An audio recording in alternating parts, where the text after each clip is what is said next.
Sejam muito bem-vindos ao KD Esportes, o canal do futebol paranaense. Ontem à noite tivemos o jogo do Coxa, empate, que acabou sendo um pouco frustrante pelas circunstâncias do jogo, né? Mas que deu mais um pontinho. Curitiba segue líder, enquanto o pessoal lá de baixo já caiu. Sou Daniel Melo, nesse vídeo eu quero te contar como eu vi Curitiba 0, Novo Horizontino 0, segue o líder, mas com preocupações. Depois da vinheta.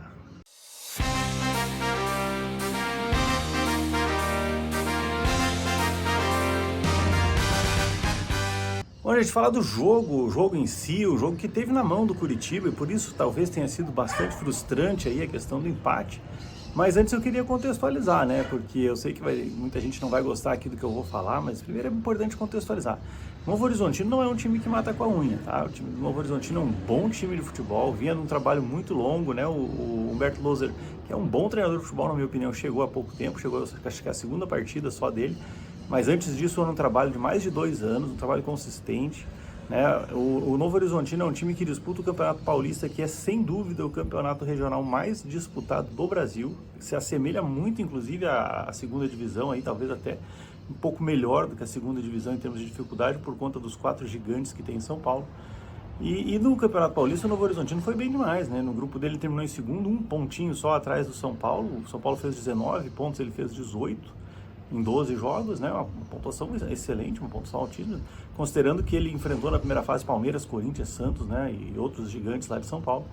E nas quartas de final perdeu para o São Paulo, mas vendeu caríssima a derrota, né? Perdeu por 1-0 um jogo lá no Murumbis e poderia facilmente aí, tranquilamente poderia ter seguido para as próximas fases. Então o Novo Horizontino é um bom time de futebol, bem treinado, bem formado, bem estruturado, apesar de ser do interior paulista, ele é um time muito bem estruturado.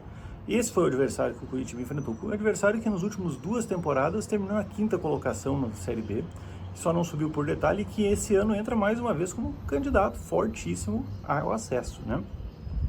Bom, dito isso, né, antes que me chamem de louco aqui, né, o jogo era para ter vitória, tá? Era para o Curitiba ter vencido, jogou para isso, foi superior ao Novo Horizontino, mas daquele jeito, né? Daquele jeito do futebol da Série B, né? Muita falta, muita pegada, muito truncado, muita cera já desde o primeiro tempo. O jogador do Novo Horizontino lá, o Dante, fez uma falta e acabou agredindo o jogador do Curitiba de forma até infantil, né? Deu um safanão ali na nuca do jogador do Curitiba, que valorizou pra caramba também, né? Mas não interessa, o importante é que ele fez a falta, ele fez um movimento de agressão e foi muito bem expulso. Isso com 40 minutos do primeiro tempo, né? E isso mudou a partida, né? O primeiro tempo, inclusive, foi quando o Curitiba teve as principais chances de marcar, e também o Novo Horizontino, que depois da expulsão, logo em seguida, depois da expulsão, teve um pênalti infantil, né? O Aquino coloca a mãozinha no ombro do Robson. O Robson, jogador brasileiro, né, irritantemente prefere sempre cavar a falta do que tentar a jogada, né? Tentar seguir em pé para jogar, né? É daquelas coisas assim. Por que o Robson é do tamanho que é e o Cristiano Ronaldo é do tamanho que é, o Messi é do tamanho que é? O Messi e o Cristiano Ronaldo não cairiam nesse toquezinho no ombro.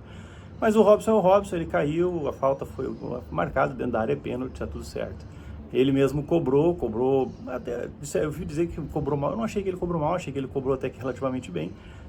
Não teve tanta força, mas foi uma bola colocada no canto, o Rangel voou, Pedro Rangel voou e acertou o canto, fez grande defesa, herói da partida, escolhido melhor em campo por várias rádios aí da cidade.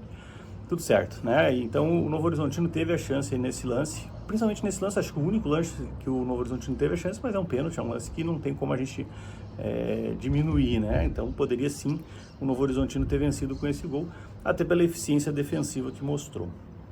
Depois desse lance do pênalti, o Curitiba ainda teve 2 chances, acho que a principal delas no pé do Seba, que domina a bola dentro da grande área, já no bico da pequena área, chuta cruzado, o goleiro deles brilha, né? O goleiro deles faz uma defesa milagrosa, espetacular, e consegue segurar o 0-0. Depois o Rony ainda tem uma cabeçada, já aos 50 minutos do primeiro tempo, uma cabeçada que vai para fora.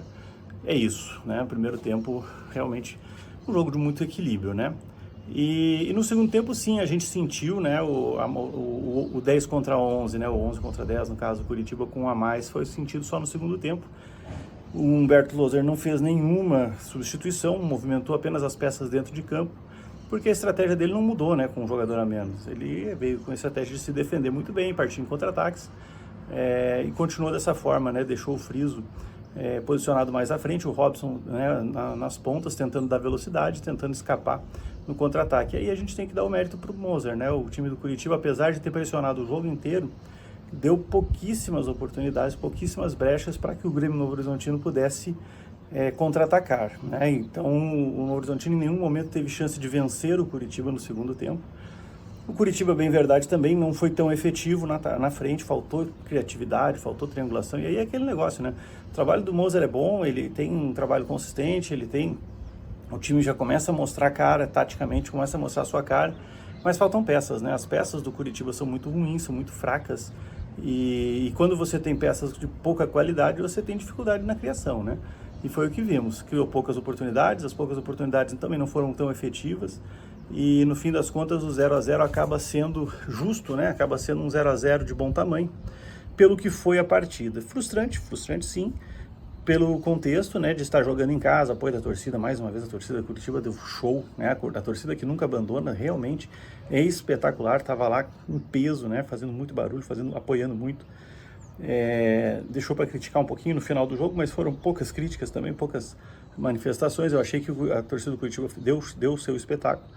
E embora tenha saído com um empate que de certa forma é frustrante, não dá para tirar de contexto que o time lá de baixo perdeu, né? O Operário também perdeu. Com 7 pontos o Curitiba segue líder, dividindo ali com o Cuiabá. Claro que tem jogo ainda para acontecer, a rodada não acabou, hoje tem mais alguns jogos, mas mesmo que não termine na liderança, é muito provável que vai terminar no G4. E diante do que foi o primeiro semestre, né?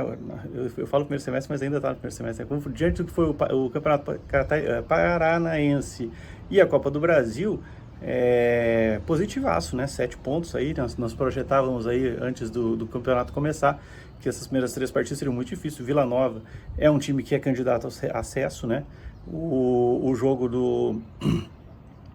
contra o Grêmio Novo Horizontino também é um candidato ao acesso, né? São 2 jogos aí que nós já estamos enfrentando candidatos diretos na concorrência lá pelo acesso.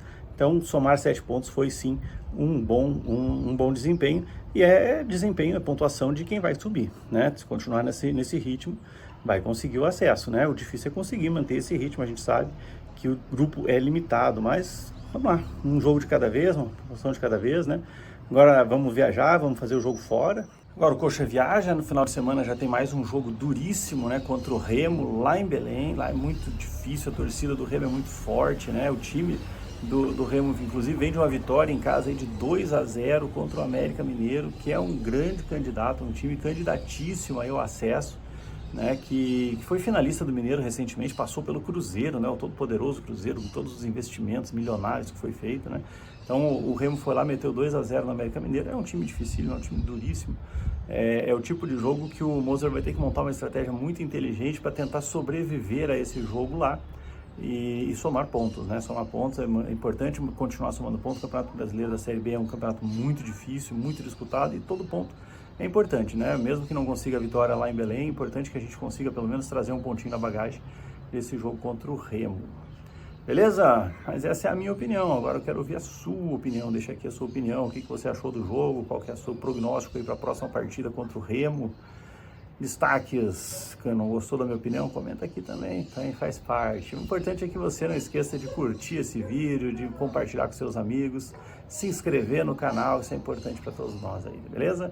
Logo mais saem os melhores momentos aí da partida para você poder visualizar aí com imagens da ESPN Disney Plus. Até breve!